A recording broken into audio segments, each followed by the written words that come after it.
This video is just a short extract from the entire course. If you wish to see all of the videos from this series at higher quality and in far larger screen size, head over to ifskills.com.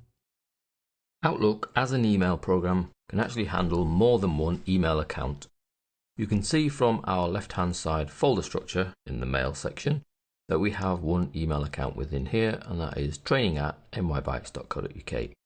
And that account's default folders, so the inbox, drafts, sent items, deleted items, etc., can be minimized. And you can see that that minimizes all the subfolders and leaves us looking at the training@nybikes.co.uk open screen.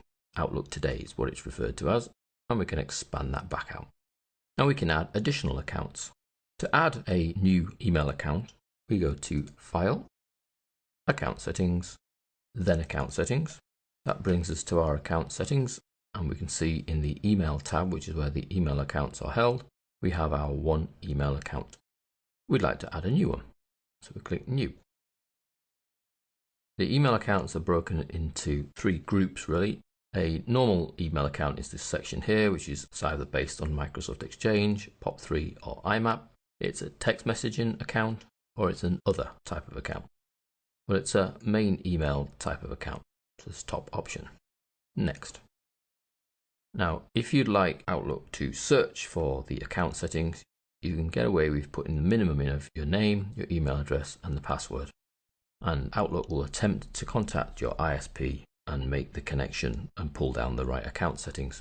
If you already have the right account settings, possibly emailed to you by your ISP or received by looking in the control panel, then we can choose the manually configure server settings.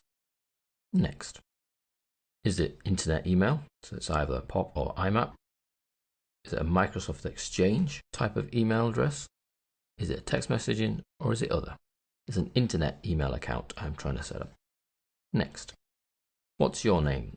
So this is the name that will be displayed in the from line. So this is Guy Vaccaro. What's your email address? Well, for this particular account I'm trying to set up here, it's guy@gvdb.co.uk. Remember from the bits we've seen before that all email addresses are made up the same way. They all have an @ symbol and none of them have spaces. The account type is either POP3 or IMAP. Well, this is a POP3, and you'll know the account settings type because your ISP will tell you. The incoming mail server is pop.dnsmaster.net, and I only know that because the ISP have told me that.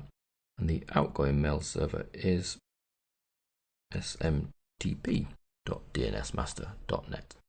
I then need to enter my username, which is gvdb, and my password, which will appear as asterisks. I leave this tick in place so that Outlook can remember the password, otherwise every time I do a send and receive, I'll have to type the password. Where do I want to stick the data that arrives? In a new Outlook data file or an existing data file? So I could actually stick the data in the same Outlook file as this account here. But it's safer and easier to keep your accounts completely separate, so it's going to go into a new Outlook data file. There are more settings, and in the more settings I can set up username organization, a reply email if it's not going to come back to the same place.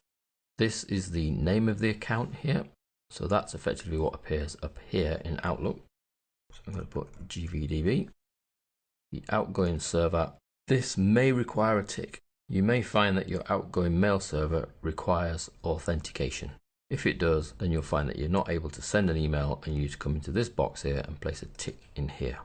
And then it will use the same settings as your incoming mail server. So it's the same username and password that you just typed on the main screen. Then we have the connection, and in this case it's going to use my LAN, my local area network. You may need to use your phone line on a modem, or you may need to use a third-party dial-up. Most of the time we'll be going through LAN. And then we have some advanced settings, which we'll have a look at in a separate lesson. So this is the More Settings dialog box. Usually the only thing you're looking for in here is to put the tick in the outgoing mail server requiring authentication. That's okay. We then can test this account by clicking Test Account Settings. And you'll see that it's managed to log on to the mail server and it's managed to send a test email message. So we know the account is set up. When you click Next down the bottom, we're just told, congratulations, you've set an account up, and we can click Finish. Now we have two email accounts in Outlook, and when we click close, we can see the second email account here.